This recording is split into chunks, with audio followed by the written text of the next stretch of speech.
Hi guys, apologies in advance for the noisy lawnmower or whatever it is in the background, but I only have this time to film, so I'm hoping we can all ignore it because it's very, very loud. So, 5 products that I think are worth trying if you've got a little bit more money to spend and you're thinking, oh, I might try something, see if it's really any better than XYZ that you buy from Boots or Superdrug right now. So I thought I would just show you kind of my top 5 at the moment. And I already know that I'm going to do so many more videos of these because I've already got my stuff together for my top 5 that I would recommend that you try from the drugstore right now. And I was going, oh, well, maybe I'll just put in this honourable mention, or maybe I'll just add this. Maybe it could be 6. And I know that I'm going to have to make kind of follow-up videos. So this is going to be just kind of number 1 of this. Top 5 right now. First of all, I would be remiss if I didn't say Urban Decay eyeshadows. This is the Naked palette. It doesn't have to be the Naked palette. It could be one individual shadow, which I think is quite expensive now. I think it could be in the region of something like £15 for a single shadow, which is really expensive in my opinion, but that's why a palette is better value. I think this is £36, which again, it's not cheap, but if you consider that one individual shadow is around £15, don't quote me on that, it could be more like 13, but I think it's not much less than that if it is. Then this is actually a really good deal. You get a really nice selection of shadows. I know you've all seen this before. This is definitely my most used palette.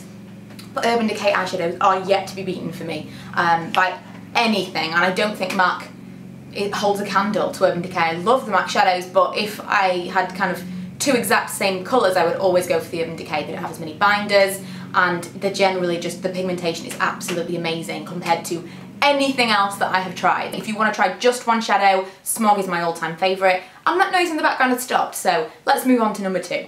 This is the only primer that I've ever actually got along with, and it's the Porefessional from Benefit. I didn't think I'd like it because I didn't like silicones, but this is really, really nice. And it says Pro Balm to minimise the appearance of pores, and it really, really does. I don't think that it helps my makeup stay on any longer, but I don't really need that to happen. I just kind of put it over this area here, maybe my chin.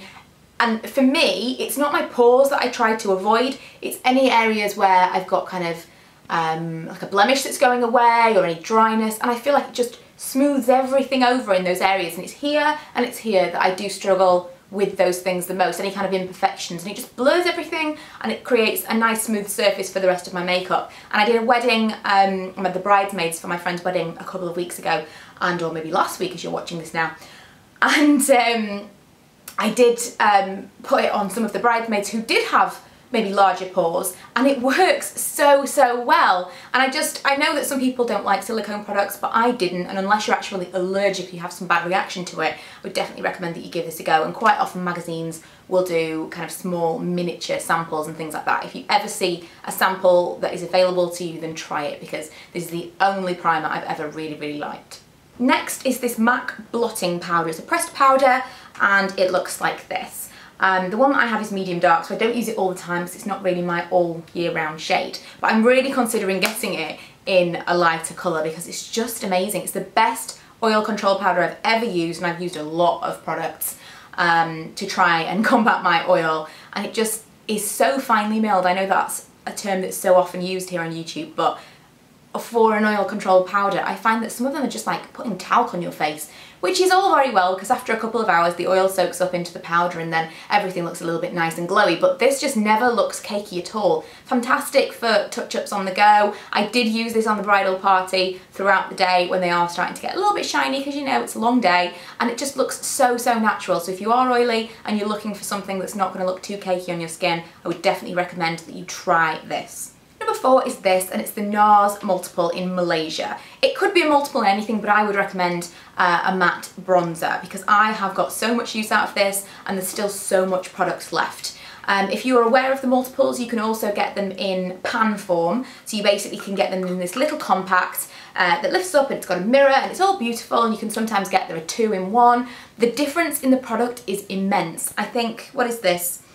14 grams of product off the top of my head. The other one was something like 4 or 5. It was crazy. I don't have it to hand right now, but the difference in the amount of product that you get, because obviously the packaging costs more, there's a mirror, and it's just, you know, it's just a little bit nicer. And some people will prefer that to applying it straight from a stick. But you guys, I know, are more interested in value for money, and if you are thinking of shelling out on a multiple from NARS, if you're desperate to try one, I would definitely go for this. What I particularly like about it is if you are into contouring with bronzers, you can kind of put it down there, wherever you want it, blend it out with your fingers. It's such an easy product to use, and if you are going to think about getting a cream bronzer from a higher end brand, I would recommend this.